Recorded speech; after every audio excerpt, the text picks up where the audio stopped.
ಎಲ್ಲರಿಗೂ ನನ್ನ ನಮಸ್ಕಾರ. ನಾನೊಂದೀಗ ಪುಟ್ಟ ಕತೆ ಹೇಳ್ತಿದ್ದೀನಿ. ಟೈಮ್ ಇದ್ದರೆ ದಯವಿಟ್ಟು ಕೇಳಿ. ಸೊ ಇದು ತುಂಬ ಅದ್ಭುತವಾಗಿದೆ ಈ ಕಥೆಯ ಅರ್ಥ. ಒಂದೂರಲ್ಲಿ ಒಬ್ಬ ರಾಜ ಇರ್ತಾನಂತೆ. ಅವನಿಗೆ 4 ಜನ ಹೆಂಡ್ತಿರಿರ್ತಾರಂತೆ. 4ನೇ ಹೆಂಡ್ತಿ ಮೇಲೆ ಅವನಿಗೆ ಸಿಕ್ಕಾಬಟ್ಟೆ ಲವ್ ಇರುತ್ತಂತೆ.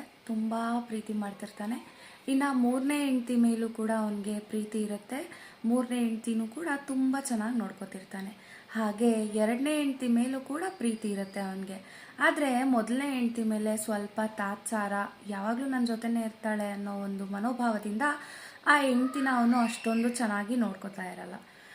ಒಂದಿನ ಅವನಿಗೆ ಭೀಕರವಾದ ಕಾಯಿಲೆ ಬರುತ್ತೆ. ಆ ಕಾಯಿಲೆಗೆ ಒಳಗಾಗಿ ಅವನು ಇನ್ನೇನು ಸಾಯೋ ಪರಿಸ್ಥಿತಿ ಬರುತ್ತೆ. ಆಗಿನ ಕಾಲದಲ್ಲೆಲ್ಲ ಹೆಂಡ್ತಿ ಸತಿ ಸಹಗಮನ ಮಾಡಬೇಕಿತ್ತಲ್ವ. 4ನೇ ಹೆಂಡ್ತಿ ಬರ್ತಾಳಂತೆ. ನನಗೆ ನಿಮ್ಮ ಜೊತೆ ಬರೋದಕ್ಕಾಗಲ್ಲ, ನನ್ನನ್ನು ಕ್ಷಮಿಸಿ ಅಂತ ಹೇಳಿಬಿಟ್ಟು ಹೋಗ್ತಾಳಂತೆ. ಇನ್ನು 3ನೇ ಹೆಂಡ್ತಿ ಬರ್ತಾಳಂತೆ. ಅವಳು ಬಂದು, ನಾನು ನಿಮ್ಮನ್ನು ತುಂಬ ಪ್ರೀತಿ ಮಾಡ್ತೀನಿ, ಆದರೆ ನಿಮ್ಮ ಜೊತೆ ನನಗೆ ಬರೋಕ್ಕಾಗಲ್ಲ, ಹಾಗೆ ನಾನು ಇನ್ನೊಂದು ಮದುವೆನೂ ಕೂಡ ಮಾಡ್ಕೋತೀನಿ ಅಂತ ಹೇಳ್ತಾಳಂತೆ.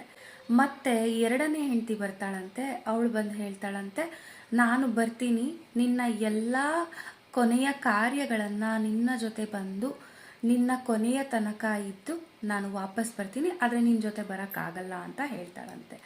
ಆದರೆ 1ನೇ ಹೆಂಡತಿ ಇರ್ತಾಳಲ್ವ, ಅವಳು ಬರ್ತಾಳಂತೆ. ಅವಳು ಬಂದು, ನೀನಿಲ್ಲದೆ ನಾನಿಲ್ಲ, ಸೊ ನಾನು ನಿನ್ನೊಂದಿಗೆ ಬಂದೇ ಬರ್ತೀನಿ ಅಂತ ಹೇಳಿ ರಾಜನ ಜೊತೆ ಹೊರಡೋದಕ್ಕೆ ಸಿದ್ಧ ಆಗ್ತಾಳಂತೆ. ಅಂದರೆ ಈ ಕಥೆಯಲ್ಲಿ 4 ಜನ ಹೆಂಡತಿಯರಿದ್ದಾರೆ ಅಲ್ವಾ. ಸೊ 4ನೇ ಹೆಂಡತಿ ಯಾರಪ್ಪ ಅಂದರೆ ನಮ್ಮ ಶರೀರ. ನಮ್ಮ ಶರೀರನ ನಾವು ಎಷ್ಟು ಪ್ರೀತಿಯಿಂದ ನೋಡ್ಕೋತೀವಿ, ಕಣ್ಣಲ್ಲಿ ಕಣ್ಣಿಟ್ಟು ನೋಡ್ಕೋತೀವಿ. ಆದರೆ ಏನಾಗುತ್ತೆ, ನಾವು ಸತ್ತ ಮೇಲೆ ನಮ್ಮ ಶರೀರ ನಮ್ಮ ಜೊತೆ ಬರೋದಿಲ್ಲ. ಹಾಗೆ 3ನೇ ಹೆಂಡತಿ ಯಾರು ಅಂದರೆ ಸಂಪತ್ತು, ಆಸ್ತಿ, ಅಂತಸ್ತು.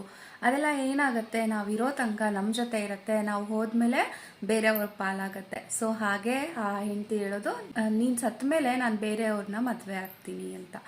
ಹಾಗೆ 2ನೇ ಹೆಂಡತಿ ಏನು ಹೇಳ್ತಾಳೆ, ನಾನು ನಿನ್ನ ಕೊನೆಯ ಕ್ಷಣಗಳವರೆಗೆ ನಿನ್ನ ಜೊತೆ ಇರ್ತೀನಿ. ಅಂದರೆ ನಮ್ಮ ಬಂಧು ಮಿತ್ರರು, ಗಂಡ ಹೆಂಡತಿ ಅಥವಾ ತಂದೆ ತಾಯಿ, ಅಕ್ಕ ತಮ್ಮ, ನಮ್ಮ ಕುಲಬಾಂಧವರು, ಸೊ ಇವರೆಲ್ಲ ಏನು ಮಾಡ್ತಾರೆ, ಬರ್ತಾರೆ ಲಾಸ್ಟ್ ಕೊನೆ ಮೂಮೆಂಟ್ವರೆಗೂ, ಕೊನೆಯ ಕ್ಷಣಗಳವರೆಗೂ ನಮ್ಮ ಜೊತೆ ಇರ್ತಾರೆ. ಆದರೆ ಅವರು ಕೂಡ ಯಾರೂ ನಮ್ಮ ಜೊತೆ ಬರಲ್ಲ. 1ನೇ ಹೆಂಡತಿ ಯಾರು ಅಂದರೆ ನಮ್ಮ ಆತ್ಮ ಅಷ್ಟೇ ನಮ್ಮ ಜೊತೆ, ನಮ್ಮೊಂದಿಗೆ ಬರೋದು. ಸೊ ನಾವೇನೇ ಮಾಡಬೇಕಾದ್ರೂ ಕೂಡ ಅದಕ್ಕೆ ಆತ್ಮತೃಪ್ತಿಗೋಸ್ಕರ ಮಾಡಬೇಕು ಅಂತ ಹೇಳೋದು.